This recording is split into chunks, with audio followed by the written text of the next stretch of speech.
మన శారీవరీ కలెక్షన్స్లో ప్యూర్ కంచిపట్టు sarees, Banaras, Venkatagiri, Gadwal, much more sarees, 100+ variety of sarees అందుబాటులో ఉంటాయి.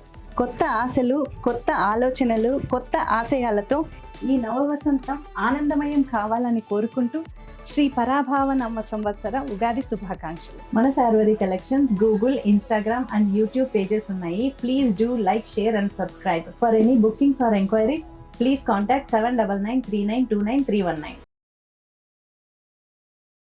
నమస్కారం. ఆర్జేఆర్ ప్రేక్షకులందరికీ కూడా పరాభవనామ సంవత్సర శుభాకాంక్షలతో మీ శ్రేయోభిలాషి ఎస్వి నాగ్నాథ్, ఆస్ట్రో సైకాలజిస్ట్. పరాభవనామ సంవత్సరము వినడానికే పరాభవమా, అపజయమా, అనివార్యమైన పరిస్థితుల అనేటువంటి రకరకాల కారణాలు, రకరకాల భావాలు ఉన్నాయి ఇందులో. సంవత్సరంలో ప్రతి సంవత్సరానికి ఒక నామం ఉంటుంది. ఆ నామము ఆ సంవత్సరం యొక్క లక్షణాన్ని దిశానిర్దేశం చేస్తుందని మనకు పంచాంగంలో ఉంటుంది. మరి ఈ తులారాశిలో జన్మించిన వాళ్ళకి గోచార ఫల రీత్యా గ్రహస్థితిలో ఉన్నటువంటి మార్పు ఎంతవరకు వాళ్ళకి జీవితంలో మార్పులు, అద్భుతాలు, అనివార్యమైన పరిస్థితులు, గొప్ప గొప్ప అచీవ్మెంట్స్ ఇవన్నీ జరుగుతాయా అన్నప్పుడు ముఖ్యంగా తులారాశి వారికి గోచార ఫలంలో దీర్ఘకాలంగా ఉన్నటువంటి గ్రహాలేంటి, అది ముఖ్యంగా ఈ పరాభవనామ సంవత్సరంలో ఎటువంటి రాశి సంచారం చేయబోతున్నాయంటే గురుగ్రహము, శనిగ్రహము, రాహుకేతువులు. గురుగ్రహము ఉగాది 19వ తారీఖు మార్చి 2026 ఉగాది నుంచి ఉన్నటువంటి గ్రహస్థితిని మనం చూస్తే ఆరంభం నుంచి కూడా తులారాశి వారికి తృతీయ షష్టమాధిపతి అయిన గురుగ్రహము వాడికి మిథున రాశిలో ఉంటాడు. ఆరంభం నుంచి అక్కడే ఉంటాడు. అయితే ఈ గురు సంచారం ఎప్పుడు జరుగుతుంది? జూన్ మాసము 2వ తారీఖున గురువు మిథున రాశి నుంచి కర్కాటక రాశిలోకి వస్తాడు. అక్టోబర్ 30వ తారీఖు వరకు ఉంటాడు. అక్టోబర్ 30 తర్వాత మళ్ళీ అదే గురుగ్రహము కర్కాటక నుంచి సింహరాశిలోకి ప్రవేశిస్తాడు. సో శని సంచారం జరుగుతుందా? శని సంచారం ఈ సంవత్సరం జరుగుతుందా అంటే లేదు. శని ప్రస్తుతం మీనరాశిలో ఉన్నాడు కాబట్టి మీనరాశిలోని ఈ సంవత్సర కాలం అంతా అక్కడే ఉంటాడు. మరి రాహుకేతువులు వీరికి ఎక్కడున్నారు? ఇప్పుడు తులారాశి వారికి పంచమ భావం అయినటువంటి కుంభరాశి నుంచి డిసెంబర్ మాసం 8వ తారీఖు నుంచి మకర రాశిలోకి ప్రవేశిస్తాడు. అంటే ఈ సంవత్సరంలో రాహుకేతు సంచారం కూడా జరుగుతుంది, గురు సంచారం జరుగుతుంది, కానీ శని సంచారం జరగట్లేదు. ఈ దీర్ఘకాలంగా ఉన్నటువంటి గ్రహాలు మనం ఎందుకు పరిగణలోకి తీసుకోవాలి అంటే అసలు గోచారంలో ఫలితాలు చెప్పేటప్పుడు ఈ దీర్ఘకాలంగా ఉన్న గ్రహాలని బేస్ చేసుకొని 30% గోచార ఫలితాలను చెప్తాం. గోచార ఫలితం అంటే కూడా ఒకటి గమనించండి, ఏంటంటే 30% మాత్రమే మీరు గోచార ఫలాన్ని పరిగణలోకి తీసుకోవాలి. 70% మీకు మీ వ్యక్తిగత జాతకంలో ఉన్నటువంటి లగ్న భావము, దశమ భావం చాలా ప్రధానంగా తీసుకోవాల్సింది. లగ్న దశమ భావాలను తీసుకోవాలి.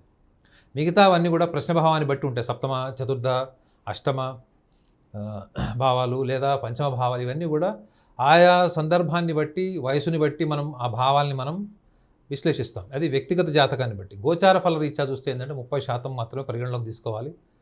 కాబట్టి మనకి ప్రతికూలంగా ఉంది ఈ సంవత్సరం గ్రహస్థితి అనుకుంటే కూడా మనం నిర్వీర్యం అయిపోవాల్సిన అవసరం లేదు. చాలా అనుకూలంగా ఉంది, అద్భుతంగా ఉంది అనుకున్నప్పుడు కూడా వాటిని 30% మాత్రం మీరు పరిగణలోకి తీసుకోండి. తులారాశి వారికి ఈ గోచార ఫలంలో సుదీర్ఘకాలంగా ఉండేటువంటి రాశుల యొక్క సంచారం, ఏ గ్రహాలు మారుతున్నాయని నేను క్లియర్గా చెప్పాను. అయితే ఇక్కడ మరి తృతీయ షష్టమాధిపతి గురువు జూన్ మాసంలో మారడం వల్ల వీరికి తులారాశి వారికి జరిగేటువంటి ప్రయోజనం ఏంటి? ఈ సంవత్సరాన్ని వీళ్ళు ఒక లైన్లో చెప్తారు, ఏంటంటే the year of luck and empowerment. అంటే ఏదైనా ఒక ఆధిపత్యాన్ని, అదృష్టాన్ని సాధించుకునేటువంటి సంవత్సరం ఈ యొక్క పరాభవనామ సంవత్సరం తులారాశి వారికి. సో ఆధిపత్యాన్ని సంపాదించాలి అన్నప్పుడు వీళ్ళు ఖచ్చితంగా ఏదన్నా ఒక కాంపిటేటివ్ ఫీల్డ్లో ఉండాలి. మీరు మెడిసిన్ ట్రై చేస్తున్నారు, లాంగ్ టర్మ్ కోచింగ్కి వెళ్తున్నారు, ఐఐటి ట్రై చేస్తున్నారు, మీరు వాటికి కూడా కోచింగ్ తీసుకుంటున్నారు, లేదా మీరు ఏదైనా స్పోర్ట్స్లో ఉన్నారు, పొలిటికల్ ఫీల్డ్లో ఉన్నారు, మీరు ఏ రంగంలో అయితే మీరు ఒక పోటీతత్వాన్ని ఎదుర్కొంటున్నారో వాళ్ళందరికీ కూడా ఈ సంవత్సరంలో తులారాశి వారికి మే మాసం నుంచి అక్టోబర్ మాసం వరకు అద్భుతమైనటువంటి సెన్సేషన్స్ రావడమే కాకుండా వాళ్ళు ఏ రంగంలో ఉంటారో ఆ రంగంలో వాళ్ళు నెంబర్ 1 అవుతారు. ఇది మీరు గమనించండి. First, wherever you are trying to develop your skills, you are trying to dominate your opponent, you are trying to empower the people around you or else the competitors, this is a wonderful year for తులారాశి. కారణం ఏంటంటే గురువు యొక్క సంచారము తృతీయ భావంలో షష్టమ భావంలో ఉంటుంది. షష్టమ భావము అంటే శత్రువు కానీ శత్రువులకు సంబంధించినవి కానీ మన యొక్క కాంపిటీటర్స్ కూడా కావచ్చు, పోటీదారులు కావచ్చు, వీళ్ళు ఎవరైనా కావచ్చు, ఏ రంగంలో మనం ఉన్నామో అన్నది ఇంపార్టెంట్ కాదు. కానీ మనము పోటీ రంగంలో ఉన్న ప్రతి ఒక్క రంగంలో కూడా మనకి ఎవరైతే ప్రత్యర్థులు ఉంటారో ఆ ప్రత్యర్థుల్ని మనము ఎదురిస్తామా, ప్రయత్నించి ఓడిపోతామా, లేకపోతే నిర్వీర్యమవుతామా, లేదా పూర్తిగా సాధిస్తామా? ఖచ్చితంగా సాధిస్తారు. తృతీయ భావము లైఫ్లో మీరు చేసే అడ్వెంచర్స్, ఒక ప్లేస్ నుంచి ఇంకొక ప్లేస్కి వెళ్ళి చదువుకోవడం, ఉద్యోగం చేయడం, వ్యాపారం చేయడం, లేదా పార్ట్నర్షిప్తో వెళ్ళడం. తృతీయ భావం టెల్స్ యూ ద ట్రావెలింగ్. ఒక ప్లేస్ నుంచి ఇంకో ప్లేస్కి వెళ్ళి మీరు చేసేటువంటి ప్రయత్నం, అది ఏదైనా కావచ్చు. చదువుకున్న విద్యార్థులు కావచ్చు, ఉద్యోగం చేసుకునే వాళ్ళు కావచ్చు, వ్యాపార రంగంలో ఉన్న వాళ్ళు కావచ్చు, రాజకీయ రంగాల్లో ఉన్న వాళ్ళు కూడా చాలామంది ఒక పార్టీ నుంచి ఇంకో పార్టీలోకి వెళ్ళిపోతారు. ఈ సంవత్సరంలో ముఖ్యంగా గమనించాలి ఏంటంటే తులారాశిలో జన్మించిన వాళ్ళు, రాజకీయ రంగంలో ఉన్న వాళ్ళు 10 మందిలో కనీసం 6 వాళ్ళు ఉన్న రాజకీయ రంగాల్లో వాళ్ళు ఎంత సుదీర్ఘకాలంగా ఉన్నారు, 20 ఏళ్ళ నుంచి ఉన్నారా, 30 ఏళ్ళ నుంచి ఉన్నారా, లేదా 5-10 ఏళ్ళ నుంచి ఉన్నారా, వాళ్ళు అక్కడ వాళ్ళకు దక్కని గౌరవం కానీ వాళ్ళకు ప్రాధాన్యత లేదన్న భావం వచ్చినప్పుడు వాళ్ళు ఈ సంవత్సరంలో వాళ్ళు పార్టీలో మారిపోయో లేకపోతే సొంత పార్టీ పెట్టడమో లాంటిది జరుగుతుంది. అందులో వాళ్ళు ఖచ్చితంగా వాళ్ళు అందులో సఫలీకృతం అవుతారు. అంటే వాళ్ళు సక్సెస్ఫుల్ కూడా అవుతారు వాళ్ళు. సో ఇది ఈ యొక్క మన గురువు యొక్క స్థానాన్ని చూసుకుంటే ఉద్యోగం చేసే వాళ్ళకి ఎంతవరకు అనుకూలంగా ఉంటుంది, చేస్తున్న ఉద్యోగంలో వాళ్ళు స్థిరంగా ఉండి బలంగా పెరుగుతారా, లేదా కొత్త ఉద్యోగాలు చేయాలా? ఖచ్చితంగా వీళ్ళు అక్టోబర్ మాసం వరకు ఉన్న జాబ్స్లోనే ఉండండి. మీకు ఒకవేళ మీరు బెంచ్ మీద ఉన్నారు, కేవలం మీకు ఇప్పుడు అవకాశాలు ఇస్తాము, వస్తాయి, లేదా ఇంకొక కొత్త ప్రాజెక్ట్ రావాలి అని చెప్పినా కానీ మీరు దయచేసి సహనంతో ఉండండి. ఈ జూన్ తర్వాత వచ్చేటువంటి అవకాశాలు మీకు ఇంతకాలం మీరు చదువుకున్న చదువు మీ మేధస్సుకు అనుగుణమైనవి వస్తాయి. ఇప్పటి వరకు మీరు అడ్జస్ట్ అయ్యి కాంప్రమైజ్ అయ్యి చేసేటువంటి జాబ్స్లో కూడా నాణ్యత పెరుగుతుంది. సో కాబట్టి తులారాశి వాళ్ళకి ఖచ్చితంగా ఇది ఇస్ ఇయర్ ఆఫ్ ఎంపవర్మెంట్. వీళ్ళు ఏదన్నా సాధిస్తారు. తులారాశి వాళ్ళకి చాలా మొండితనం ఉంటుంది. వాళ్ళు ఎంత ఫ్రెండ్లీగా, సాఫ్ట్గా, కైండ్నెస్తో ఉంటారో ఒక్కసారి వాళ్ళ ఈగో ప్రిక్ అయినా, ఈగోని ఎవరైనా టచ్ చేసినా, లేదా వాళ్ళని ఎవరన్నా తక్కువ చేసినా వాళ్ళు ఏంటి అన్నది ప్రపంచానికి చూపించడం కోసం అవుట్ ఆఫ్ ద వే పోతారు వాళ్ళు.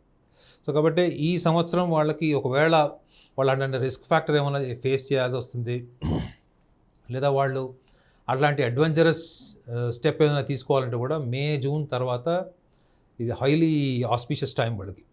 So it the same time వీళ్ళకి శనిగ్రహం గురించి కూడా ఒకసారి మాట్లాడితే, శని వీళ్ళకి షష్టమ భావంలో ఉంటాడు. ఎవరు శని? వీళ్ళ జాతకరీత్యా ఎవరు అంటే చతుర్థ పంచమాధిపతి అయినటువంటి శనిగ్రహం షష్టమ భావంలో ఉన్నాడు ప్రస్తుతం. అక్కడే ఉంటాడు కూడా సంవత్సర కాలం. సో దీనివల్ల ఏం జరుగుతుంది? విద్యార్థులకైతే అద్భుతమైనటువంటి సంవత్సరం అని చెప్పాలి ఇది. విద్యార్థులకి రెండోది, ప్రేమించి పెళ్లి చేసుకోవాలనుకునేవాళ్ళు. తులారాశి వాళ్ళని మీరు ఎంత ప్రేమించినా కానీ వాళ్ళ మనసులో ఉన్న భావాన్ని సూటిగా చెప్పరు. వాళ్ళు మీకు ఓన్లీ హింట్స్ ఇస్తారు, కొన్ని సిగ్నల్స్ ఇస్తారు తప్ప సూటిగా మీరు వెళ్తే ఎస్ నో కూడా చెప్పరు. చాలా సిగ్గు మొహమాట పడిపోతారు.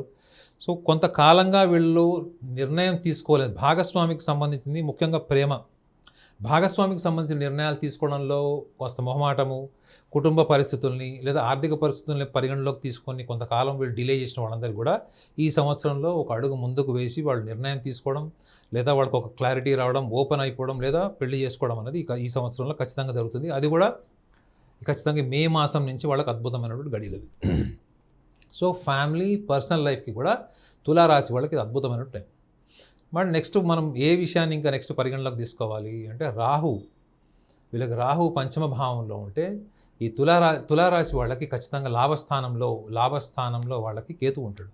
మరి December 8 తర్వాత వచ్చేటువంటి రాహు మకరంలోకి, కేతు కర్కాటకంలోకి వెళ్ళిపోతారు.